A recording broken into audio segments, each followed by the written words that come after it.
Hello analyser GS family, कैसे हैं आप सब।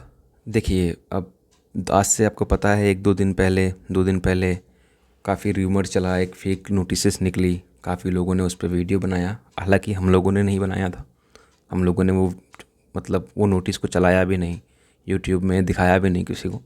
वो ठीक है, बट काफ़ी लोगों ने चलाया। उसके बाद फाइनली बीपीएससी ने अपना नोटिस दिया और उसमें उन्होंने साफ साफ कहा कि 13 दिसंबर को जो पूर्व निर्धारित है उसी के अकॉर्डिंग एग्ज़ाम होगी। यहाँ तक तो ठीक था। उसके बाद बच्चों के अंदर एक और कन्फ्यूज़न आ गया कि नोटिस तो निकाले बीपीएससी, बट वो नॉर्मलाइजेशन एग्ज़ाम डेट या फॉर्म इशूज़ जो हैं कि जो कि सीसीई की जगह सीडीपीओ कर दिए हैं, सीडीपीओ की जगह सीसीई कर दिए हैं, कोई अपना फॉर्म में गलती कर दिए हैं, उन लोगों का सुधार के लिए बीपीएससी ने कुछ भी नहीं किया। तो इन तीनों बातों पे, इन 3-4 बातों पे हम लोग अच्छे से बात करेंगे। तो देखिए, आप ना प्लीज़ वीडियो को लाइक बहुत कर देना, मतलब लाइक तो आपको करके जाना है। बिकॉज़ देखिए, लाइक करेंगे तो मैक्सिमम लोगों तक ये बातें पहुंचेंगी, मैक्सिमम लोगों तक बातें पहुंचेंगी तो फिर आप ही का समाधान होगा, पहला चीज़। और मैक्सिमम लोगों तक बातें पहुंचेंगी तो बीपीएससी तक भी बातें पहुंचेंगी, ठीक है। तो बीपीएससी तक बातें पहुंचेंगी तो हो सकता है कि हमारी बातों को सुन करके काफ़ी वो संज्ञान ले ले, ठीक है, कि बच्चे बहुत परेशान हैं ऐसे वैसे, तो जो भी उनको लगेगा। बट मैं काफ़ी मतलब जेन्युइन चीज़ें यहाँ बताने वाला हूँ। मैं ना बीपीएससी को यहाँ पर कुछ बोलूँगा और कभी बोलता भी नहीं हूँ। और मैं आपसे भी यही उम्मीद करता हूँ कि आप भी अगर कमेंट करेंगे तो मतलब एक दायरे में कमेंट कीजिएगा। ऐसा नहीं कि कमेंट में आप बीपीएससी को कुछ भी बोल रहे हैं या किसी के खिलाफ कुछ भी बोल रहे हैं, उस तरह से नहीं। पॉजिटिव क्रिटिसिज्म कीजिएगा, आपको बिल्कुल वेलकम किया जाएगा। अगर आप पॉजिटिव क्रिटिसिज्म नहीं करेंगे तो आपको सीधा ब्लॉक कर दिया जाएगा। मतलब ये मेरी, आप जैसा समझे, मेरी सलाह समझे, मेरा रिक्वेस्ट समझे, आप जो समझे। चलिए हम लोग देखते हैं कि सबसे पहले था क्या ना कि फॉर्म इश्यूज़ पे मैं जैसे बताया कि सीसीई किसी ने डाल दिया, किसी ने सीडीपीओ डाल दिया। असल में बात सीसीई सीडीपीओ में यहाँ फंस जाती है कि सीडीपीओ का वैकेंसी ऑलरेडी बहुत कम है, राइट, और सीसीई का वैकेंसी ज़्यादा है। कुछ लोगों ने गलती से सीसीई की जगह सीडीपीओ कर दिया। अब वहाँ पे भाई लड़ाई ऑलरेडी बहुत कम है, मतलब सीट ही कम है तो ऑब्वियसली मतलब चांसेस तो कम ही है ना सिलेक्शन होने का, तो उसको लेके बच्चे बहुत परेशान हैं। तो एटलीस्ट बीपीएससी को एक बार फॉर्म एडिट का ऑप्शन तो देना चाहिए। एटलीस्ट ये वाला ऑप्शन तो देना चाहिए कि बच्चे कहाँ चाहते हैं, फॉर्म सीसी में चाहते हैं कि सीडीपीओ में चाहते हैं। ये बेसिक चीज़ से अगर किसी का एग्ज़ाम छूट जाए, एग्ज़ाम मतलब सिलेक्शन ना हो, तो मतलब मेरे लिए लगता है कि ये काफ़ी दुर्भाग्यपूर्ण होगा।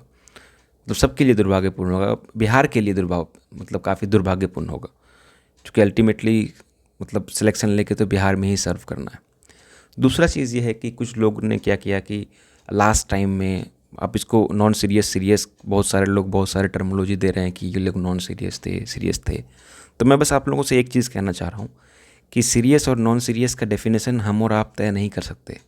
सीरियस और नॉन सीरियस का जो डेफिनेशन है वो बीपीएससी जो है अपने प्रीलिम्स के एग्जामिनेशन से तय कर लेती है। तो इन सब बातों पे तो हमें नहीं बोलना चाहिए कि कौन सीरियस है कौन नॉन सीरियस है, बिकॉज बीपीएससी हमेशा कंडक्ट करती है ना प्रीलिम्स का एग्ज़ाम, वो एक सीरियसनेस और नॉन सीरियसनेस चेक करने के लिए ही होता है, पहला चीज़। दूसरी चीज़ ये है कि लास्ट टाइम में सर्वर डाउन था। स्टूडेंट की बिल्कुल गलती है कि आप लास्ट टाइम में, आपको पता होना चाहिए, थोड़ा सा टेक्निकल अगर आप हैं तो आपको पता होना चाहिए था कि लास्ट टाइम में हो सकता है कि लोड ज़्यादा बढ़े तो प्रॉब्लम आ सकती है साइट्स पे, तो आपको पहले कर लेना था। बट स्टिल आपने किसी रीज़न से नहीं किया होगा, वो आपकी मर्ज़ी है क्यों नहीं किया आप, मतलब वो आपका प्रॉब्लम हो, कुछ रहा होगा तभी आप नहीं किए होंगे। इससे क्या हुआ कि ओटीपी का नहीं आ रहा, सर्वर डाउन रहा, तो इसमें क्या हो गया कि बहुत सारे बच्चे रजिस्टर्ड किए लेकिन पेमेंट नहीं कर पाए। तो एटलीस्ट मैं बीपीएससी से रिक्वेस्ट करता हूँ कि सर देखिए, आप लोग सब चाहते हैं कि पूरा बीपीएससी चाहती है कि अच्छे से बच्चे आएँ, अच्छे बच्चे आएँ और मतलब बिहार का सर्व करे, बिहार का सेवा करे। तो हो सकता है क्या सर, उसमें से अगर एक भी बच्चा अगर बहुत अच्छा होगा ना, तो फिर मतलब बिहार हमें माफ़ कभी नहीं करेगी फिर, कि एक अच्छा बच्चा को आपने सिर्फ इस वजह से वो नहीं आ पाया, जो कि वो मतलब फॉर्म में थोड़ा सा एडिट में ऑप्शन कर मतलब गलत कर दिया था, या वो फॉर्म नहीं भर पाए थे, या वो रजिस्टर्ड करके पेमेंट नहीं कर पाए थे, तो पूरी बिहार हमें कभी माफ़ नहीं करेगी। तो आप समझ रहे हैं सर मैं क्या बोलना चाह रहा हूँ, क्या इमोशन से कह रहा हूँ। देखिए, आप लोग बहुत अच्छा सोचते हैं बिहार के लिए, इसमें कोई दो राय नहीं है, इसमें कोई दो राय नहीं है। आप लोग जितने भी मतलब कदम उठाए हैं इम्प्रूवमेंट का, वो बहुत ही सराहनीय है। बट स्टिल अगर कोई सर एक फॉर्म इशू, कोई एक टिक सीसी की जगह सीडीपीओ कर दिए, सीडीपीओ की जगह सीसी कर दिए, या रजिस्ट्रेशन करके पेमेंट नहीं कर पाए, और उस वजह से अगर किसी का एग्ज़ाम छूटता है सर तो ये पूरी बिहार हमें माफ़ नहीं करेगी, मतलब नहीं माफ़ करेगी सर। तो आप थोड़ा सा इसको कंसीडर कर लेते आप लोग तो बेस्ट होता। तीसरा चीज़ क्या है सर कि कुछ लोगों को ये है कि नॉर्मलाइजेशन वाला जो सीन है सर, नॉर्मलाइजेशन में आप हो सकता है सर कि आप बहुत अच्छा सोच रहे होंगे बीपीएससी एस्पिरेंट के बारे में कि एक फेयर कंपटीशन होगा, आपका जैसा भी आर्गुमेंट है आप अच्छे ही सोच रहे होंगे, बिल्कुल मैं इस चीज़ से सहमत हूँ।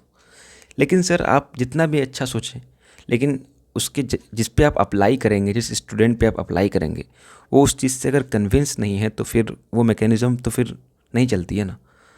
तो हम लोग जो आप लोग पहले बहुत सारे टीचर्स के साथ मीटिंग हुआ था बीपीएससी का, उसमें से साफ साफ आप लोगों ने तो कोई नहीं, बट टीचर्स लोग काफ़ी आके अपना इंटरव्यू में कह रहे थे कि 15 तारीख के आसपास कोई मीटिंग होगा, बट स्टिल मीटिंग नहीं हुआ है। तो इससे काफ़ी स्टूडेंट जो है वो काफ़ी परेशान है कि मीटिंग भी नहीं हुआ है और नॉर्मलाइजेशन का बाद भी चल गया है और एग्ज़ाम का टाइमिंग भी बहुत, मतलब टाइम भी बहुत कम बचा है, तो क्या होने जा रहा है। तो एक्चुअली मैं आपसे ये मतलब रिक्वेस्ट करना चाहता हूँ, और आप लोग प्लीज़ वीडियो को लाइक इतना कर दीजिएगा कि पहुँच जाए ये बात जहाँ तक पहुँचना चाहिए। मैं जिनको रिक्वेस्ट कर रहा हूँ वहाँ तक बातें पहुँच जाए। मैं मेल भी किया हूँ, मैं इस मुद्दे पे नॉर्मलाइजेशन के मुद्दे पे मैंने कॉल भी किया था बीपीएससी में, तो उन्होंने कहा था कि अभी ऐसा कुछ बात अभी तक नहीं चल रही है, मतलब 17 नवंबर की ये बात है, 16 नवंबर की, तब तक ये उन्होंने कहा था कि अब तक ये बात, अभी तक ये बात नहीं चल रही है, और इसके आगे अगर कुछ बात चलेगी तो आपको आपको मतलब ऑफिशियल वेबसाइट से मतलब साझा कर दिया जाएगा।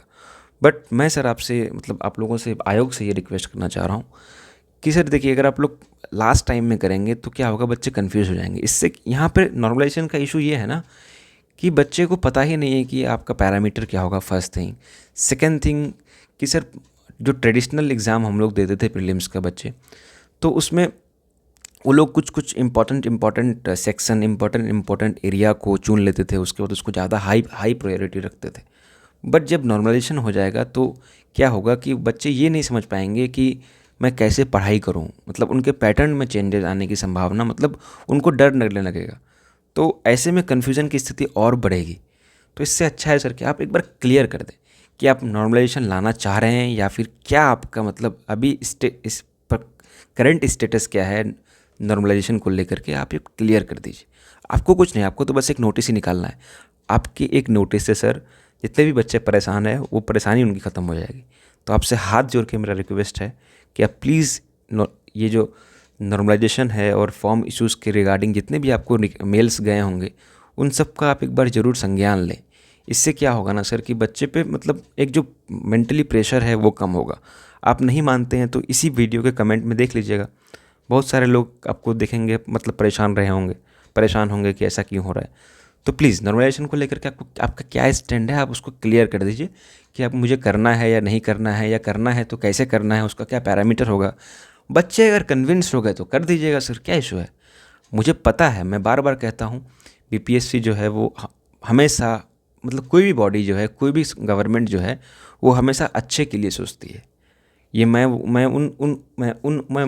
जो है उन इंसानों में से नहीं हूँ जो ये सोचता है कि बीपीएससी हमारे लिए ख़राब सोचती होगी, ऐसा बिल्कुल नहीं। मैं इस बातों से मैं कहीं भी मैं मतलब सपोर्ट नहीं करता इन सब बातों का। बट स्टिल सर, अगर आप ये चीज़ क्लियर कर देंगे तो एक बच्चों के अंदर जितना परेशानी है, जितना वरीड है वो, जितना मतलब उनको जो मतलब मेंटली जो वो परेशान है, वो उनका ख़त्म हो जाएगा। और आपको कुछ नहीं होगा सर, आपको बस एक नोटिस निकालना है। आपके एक नोटिस से पूरा मतलब स्टूडेंट जितने भी परेशान हैं वो सब मतलब ठीक हो जाएंगे। तो आपसे मेरा हाथ जोड़ के रिक्वेस्ट है सर, आपको मेल भी गया होगा बहुत सारा, अब प्लीज़ आपका क्या स्टैंड है नॉर्मलाइजेशन पे, आप लाना चाहते हैं तो कैसे लाना चाहते हैं, क्या पैरामीटर है। बच्चे से आप कम्युनिकेट कीजिए सर, बच्चे से कम्युनिकेट करने वाले थे भी आप लोग, उससे कम्युनिकेट कीजिए। या फिर अगर नहीं लाना है तो सिंपली सर आके बोल दीजिए कि नहीं लाएंगे, सारा कन्फ्यूज़न ख़त्म हो जाएगा सर। चलिए, और आपको मैं फिर से एक बार कह रहा हूँ कि आप लोग कोई भी आप लोग कमेंट कीजिए, आप लोग का क्या क्या परेशानी है आप कमेंट कीजिए। बट प्लीज़ याद रखिएगा कि शब्दों का जो चयन होना चाहिए वो अच्छा होना चाहिए, लगना चाहिए कि कोई बीपीएससी के एस्पिरेंट है। अदरवाइज़ अगर मुझे थोड़ा भी लगेगा कि ये तो पर्टिकुलर बीपीएससी का लड़का या लड़की नहीं लग रहा है, मुझे बीपीएससी एस्पिरेंट नहीं है, मैं उसको इमीडिएट ब्लॉक कर दूंगा। तो आप अपने शब्दों का ख्याल रखें कि आपको कैसा कमेंट करना है। आप कुछ भी आके इस चैनल में बोलेंगे तो ये कतई बर्दाश्त नहीं किया जाएगा, फर्स्ट थिंग। सेकेंड थिंग ये है कि आप वीडियो को इतना लाइक कर देना कि ये मैक्सिमम लोगों तक पहुंच जाए। चलिए, ठीक है, थैंक यू।